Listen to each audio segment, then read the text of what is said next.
For nearly 60 years, Naxalism was called India's biggest internal security challenge. But in March 2026, India declared itself effectively Naxal free.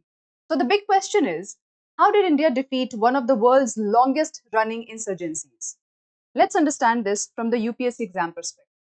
Hello everyone, my name is Rajni Jha. Welcome to Drishti IAS. So as I told you, on 31st March 2026, India officially declared itself effectively free from left-wing extremism, also called Naxalism, after nearly 60 years of insurgency. Now, before I explain this news, it's important to know the difference between left-wing and left-wing extremism. So, left-wing wants to reduce inequality and help weaker section, but with policy changes, peaceful change, laws, and reforms. But when we talk about left wing extremism, the goal is broadly the same. They also want to reduce inequality and help the poor section, but using armed revolution, using force, using guns. Left wing extremism believes in Maoism,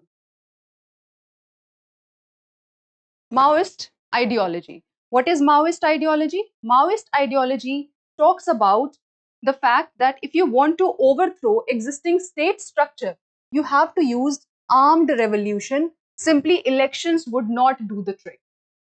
All right. So this Naxalism was actually one of India's biggest internal security achievements, and this success came after 12 years of integrated strategy. We'll see in the lecture how integrated strategy was used because isolated strategies never work. All right. So the first question is, what exactly is Naxalism? I have already given you a little bit of overview about it, but Naxalism began with Naxalbari uprising in 1967 West Bengal. So Naxalbari is a region in West Bengal. In 1967, what happened was there were Naxalbari uprising. In this uprising, poor farmers and tribal people revolted against the landlords. Why? Because they were exploited heavily and they had no land rights. Now, since they were exploited, they wanted some reform. And because of that, they started Naxalbari uprising. Now, this movement was led by Charu Majumdar and Kanu Sanyal. They were inspired by Mao Zedong's ideology, which was, as I told you, that if you want to bring changes in the state structure, then you have to throw the state structure. You have to use armed revolution. It is not possible simply through election. Maoist ideology is armed revolution is required against the state to bring any changes and to throw away the state structure. What was the important main support base of this uprising? Of course, those people who felt exploited. They were the main people, and those regions were the main support bases. So, remote tribal regions, forest areas, the areas where poor governance presence was there, these areas were the main support base. So, for decades, it is considered as India's biggest internal security threat. Now, the question arises, what kind of policy shift did the government bring? So, before 2014, government's response was mostly fragmented and scattered. What does that mean? There was no nationally unified integrated strategy or approach. And we know from history for a fact that anything you want to do, any revolution for that matter, no matter how good the cause is, will not be successful unless you present a unified front, you have a unified strategy, as we have seen in the first war of independence, that is 1857 revolt, right? So similarly, here also it was not very effective because before 2014, government's response was mostly fragmented and scattered. It was mainly reactive. Whenever situation was there, they would react, but they never thought of finding the root cause and tackling that. But after 2015, the government introduced National Policy and Action Plan against left-wing extremism. And this was the first time that India moved from a scattered response to a unified response. Up until this point, the response was scattered, spread everywhere. But at this point, India moved to a unified strategy. Now, of course, this would have made some impact, definitely. Next is the three-pronged strategy. Now, India adopted three-pronged strategy, which is dialogue plus security plus coordination. What is that? Dialogue means simply engage with local communities. They should not feel left out. They should feel involved. So engage with local communities and create trust. Because up until this point, the trust in the government was lost anyway, which is why they were joining insurgents. Then security. Security included direct operations that tackled Maoist networks. Those were against Maoist networks. And finally, the coordination between central agencies and state governments. Like I said, a unified, integrated strategy was required to tackle this.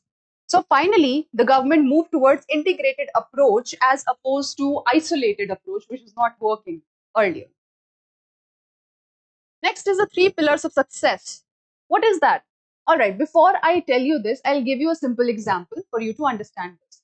Let's say you are a leader of a group. In that group, there are constant conflicts. Everybody keeps fighting with themselves. And because of it, some people always take advantage. Now you want that group to perform better. What would you do? Up until this point, since you haven't been that involved, they don't trust you. Since they are fighting among themselves, they don't trust each other. So that means the first step that is required is to bring about trust for you and towards each other as well. The second step would be, because you want that group to function better in order to solve the problems, you will give them a structured, systematic approach. So the second is build systems, build something here. And the third is, now you have given solution. Those people in the group who follow these solutions will get the results, will benefit from it. But others who don't follow these solutions will not benefit from it. But you want everybody to benefit from it. You want collective benefit. So what will you do? You will engage and integrate everyone in the group, right? So here we will talk about collective benefit.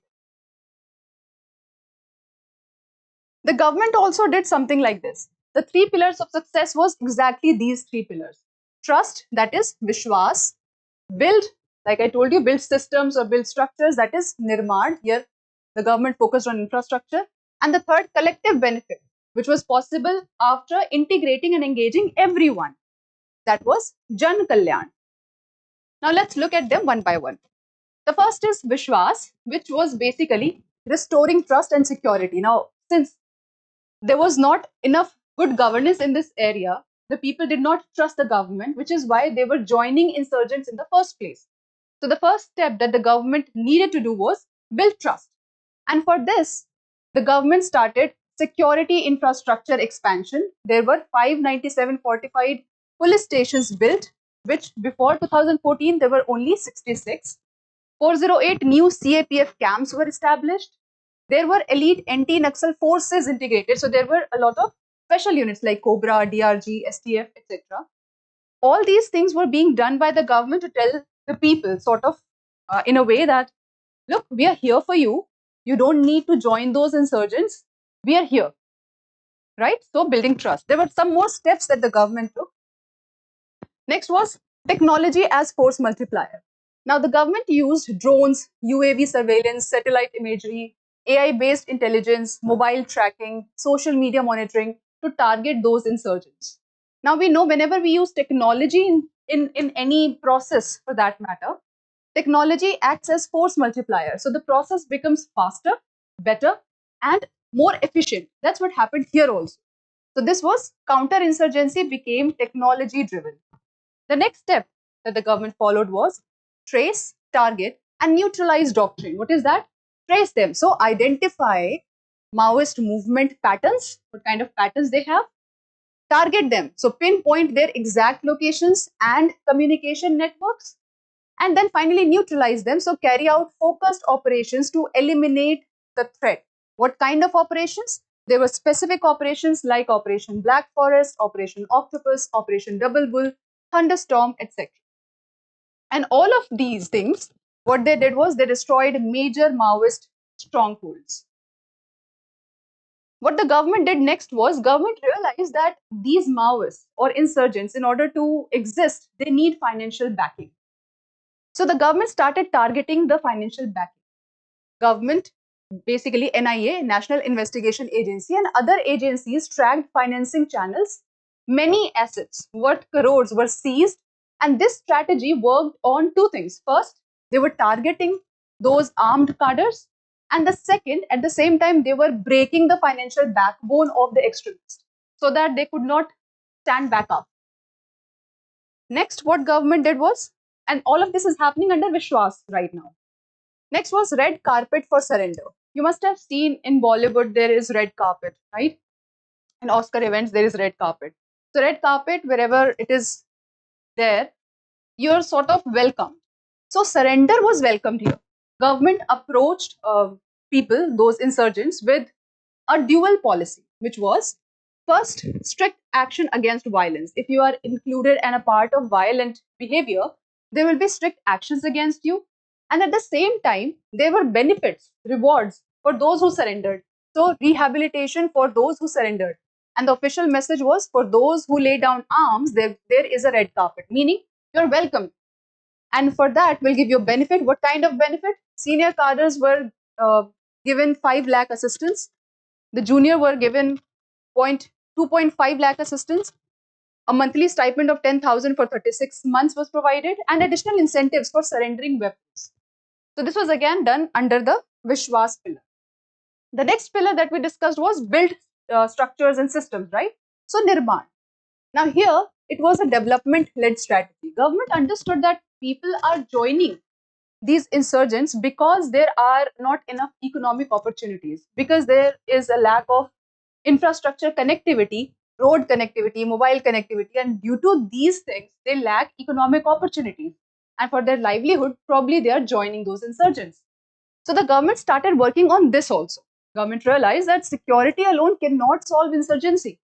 The government focused on infrastructure in remote tribal regions. As you can see here, road connectivity was increased, mobile connectivity was increased, 9,600 plus mobile towers were installed, and the result was that 96% villages in affected areas were now connected. And because of this connection, there was impact on education. They could access education, online governance services, and economic integration, all of this. The next is financial inclusion. Now you have given them infrastructure, but you are also supposed to make them a part of the formal economy. So many bank branches, ATMs, banking correspondents, and post offices were installed and opened in the remote tribal areas so that remote tribal people or population can be brought into formal economy. And finally, education and skill development was provided. Skill training to 90,000 plus youth and women was given. And the last vision, the last pillar was collective benefit that we discussed, and that included integrating and engaging everyone, right?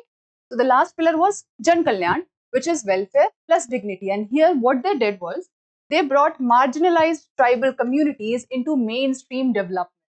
How? By giving welfare support like housing support under Pradhan Mantri Awas Yojana, or the people, the cadres who surrendered, for their children, they provided education support. They gave health care access, livelihood assistance, and panchayat based local democracy.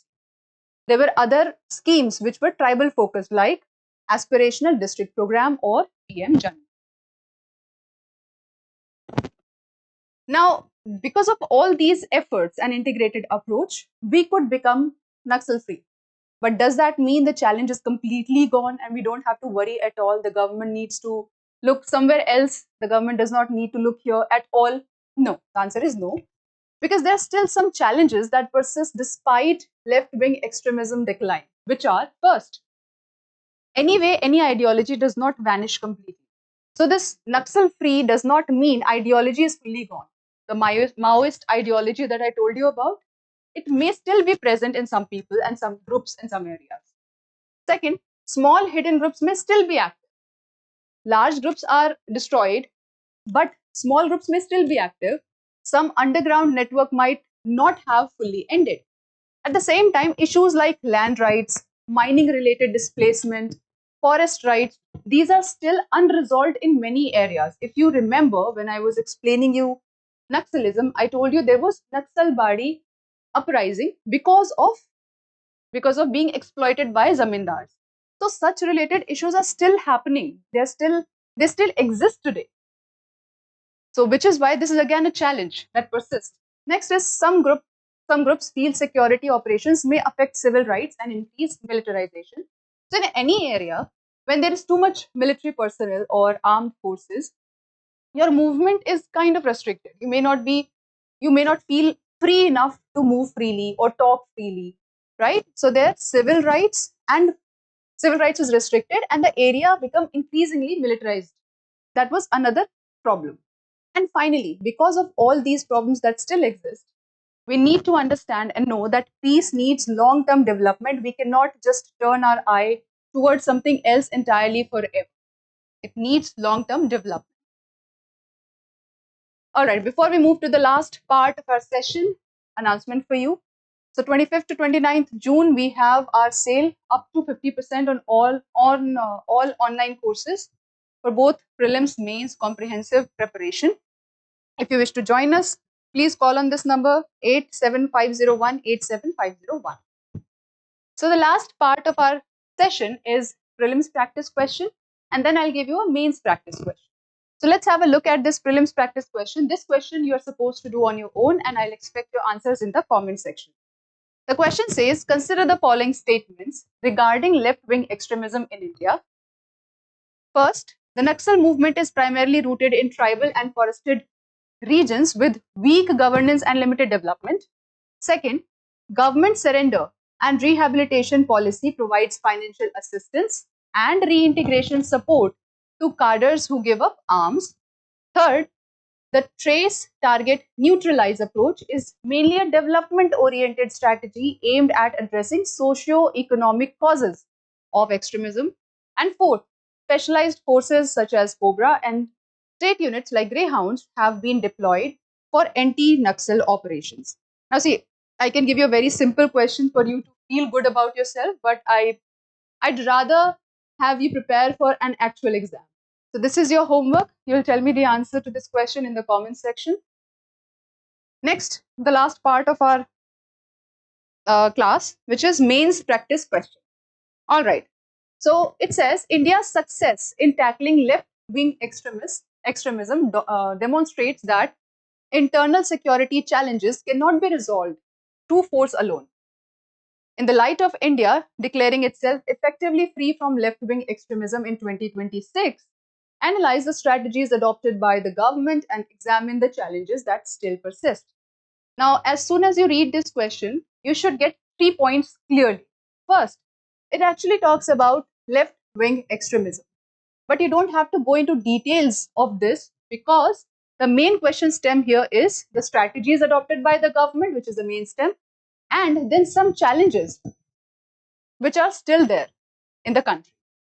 There's one more point here, small point, which is they have specifically mentioned that you have to answer this in light of India becoming Naxal free in 2026. So how would you approach this? Of course, the basic strategy is the same. Introduction, body, conclusion. So let's just write that first. In intro, what would you write? Because the question talks about left-wing extremism, I will write about left-wing extremism a little bit. General definition, what is Naxalism? How does it get its name? Right? Then the recent event, India being Naxal free, because in the question it specifically mentions it. And this you should end in 2 to 3 lines or maximum 3 to 4 lines. That's it. This will complete your introduction. Now in the body, there will be 2 parts. The first part, body always includes the main question stem. So the first part is strategies adopted by the government. So this will be strategies. And the second part would be challenges, both of which we have discussed in today's session. And finally, in the conclusion, you can tell that because in the question it specifically says it cannot be resolved through force alone. So you can use this line as it is. It cannot be resolved through force alone. It requires collaborative effort, and then you can use some words which I'll just show you. So the exact framework would be introduction, start with the fact about Naxalism and the context, India becoming Naxal free. Then part A would be strategies adopted by the government that we have already discussed in today's session, the policy shift, the 3-pronged strategy, the 3 pillars framework, Vishwas, Nirman, and Jan Kalyan. Then part B of the body will include challenges that still persist. And in the conclusion, like I told you, you can pick that line from the question and then give solution, which is long-term peace requires security, development, trust building, rehabilitation, and good governance. And that's how you tackle this question. Now, for mains answer writing, I always give you a framework and I expect you guys to at least try to write it at your home. I cannot emphasize this enough. This is the most crucial part of your preparation. And now that we are at the end of the session, I really wish to express my gratitude to all of you. I went through the comments section of some of my videos and you have been extremely kind. So thank you so much. That's it for today's session. Until next time, take care.